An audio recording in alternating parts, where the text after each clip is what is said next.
Smuggled animal is an ocelot, not tiger, says veterinary expert.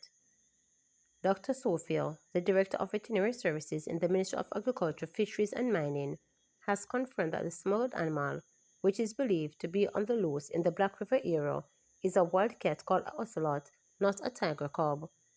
A press release from the Jamaica Defense Force JDF on Wednesday morning had mentioned that a tiger cub was among several animals smuggled into the country. However, Dr. Sophia told reporters that the animal is a wild cat.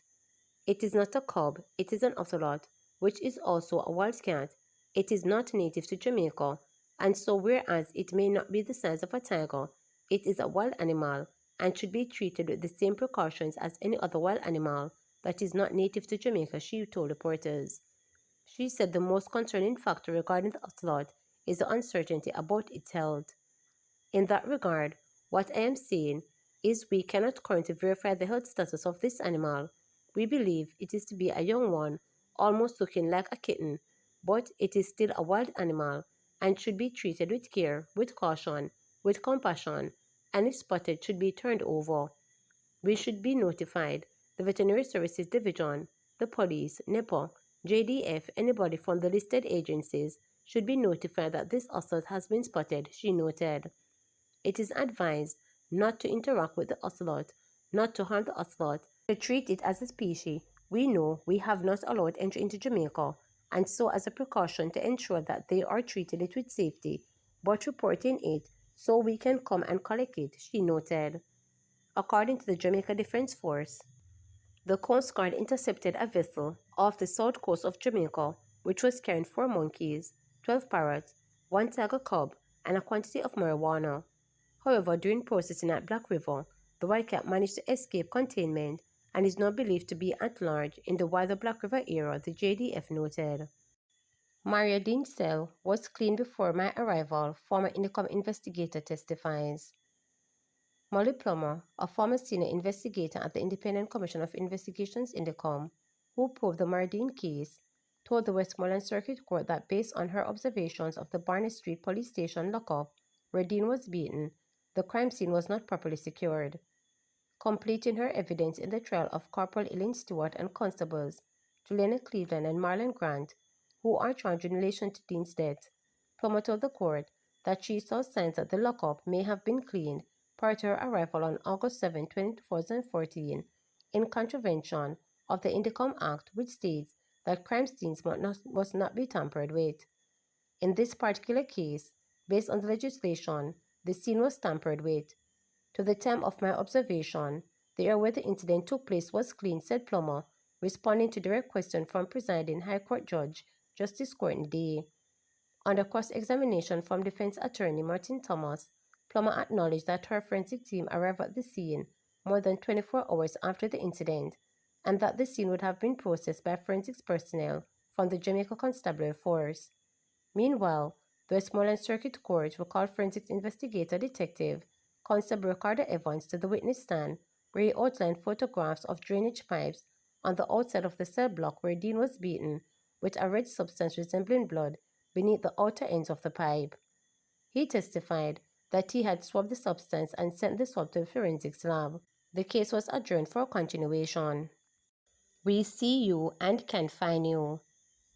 With 51 closed-circuit television CCTV cameras mounted at strategic locations on Olympic Way in St. Andrew, West Central Constituency, Prime Minister Dr. Andrew Holness sent a stern message to gangsters that their illegal activities will be recorded and they will be found and brought to books. It is important to let the criminals know that we see you, we know you, we can find you, and will reach out and touch you. The cameras have license plate registration. They can scan and capture license plates in real time. They can allow us to detect stolen vehicle. We know that there is a pocket of gangs around the area that are involved in stolen vehicles trade. We are going to find you and break up your gangs, Holness said during a commissioning service of the CCTV surveillance project on Olympic Way. The 51 cameras are all part of the Olympic Way Jamaica Eye Monitoring Project and will be manned from a state-of-the-art control center at Olympic Gardens Police Station, located at the intersection of Bayform Road and Olympic Way. The project cost just over $100 million, according to Honest, and the equipment was installed between April 2024 and February 2025. The Jamaica Constabulary Force identified the area as a priority zone for surveillance. Through the Olympic Way CCTV expansion project, will have installed 51 cameras across the corridors, from Scotiabank at 3 miles all the way to the police station, ensuring that virtually no blind spot exists. This is not just about the number of cameras, but it is about the type and quality of surveillance we are deploying, Holness noted. He said the high-definition cameras will be focused on school, public spaces, and buildings to provide constant visibility. According to the Prime Minister, the energy-efficient cameras are expected to work non-stop. They are not off sometimes and then on sometimes. These are the latest cameras. They have 99% uptime. You're dealing with the best technology. These cameras have the ability to pan, tilt, and zoom, from which the control center of the operator can tilt the camera, move it, and zoom it. A noise can be made, and the camera moves to that noise, even without an operator, Holness noted.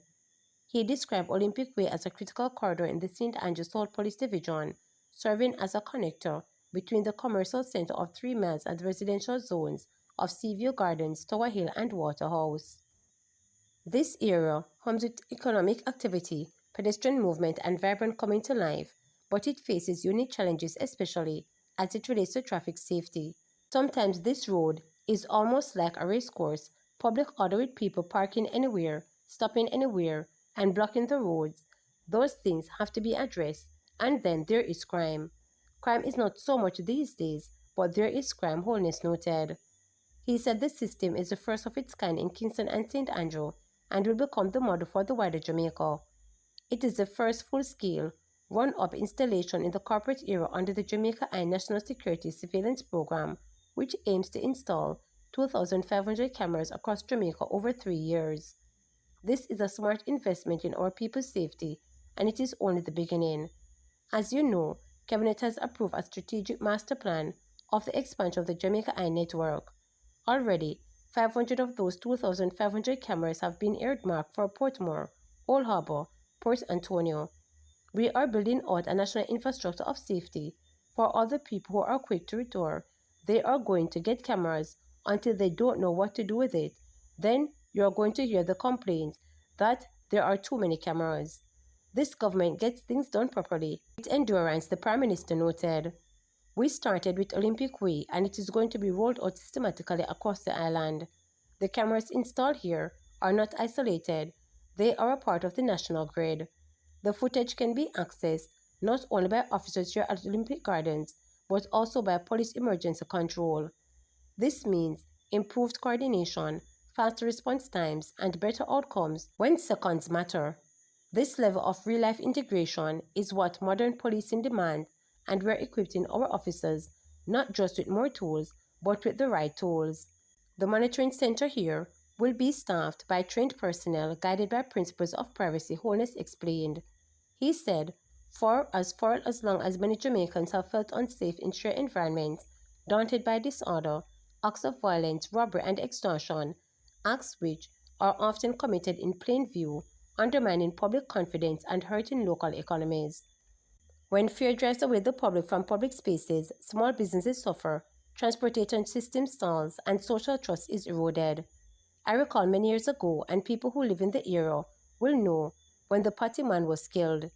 This triggered an ongoing gang war that claimed many lives, and it went on for many years. What I've learned from that, being a young member of parliament at the time and interacting with the people, was that everybody knew who did the killing, but nobody would talk or say anything. People saw what happened, but nobody would say anything. They told me, they told other people, and they spoke among themselves. And I'm sure they whispered to the police, but there was nobody to come forward to give a statement. This is precisely why we initiated the Jamaica Eye program. Closed-circuit television surveillance is instrumental to reclaiming and securing these vital areas. It provides visibility when there was once vulnerability. It deters criminal activity by increasing the risk of being caught. It gives law enforcement a critical tool to respond quickly and to hold perpetrators to account, wholeness noted. To subscribe, like, share, and click the notification bell for daily updates.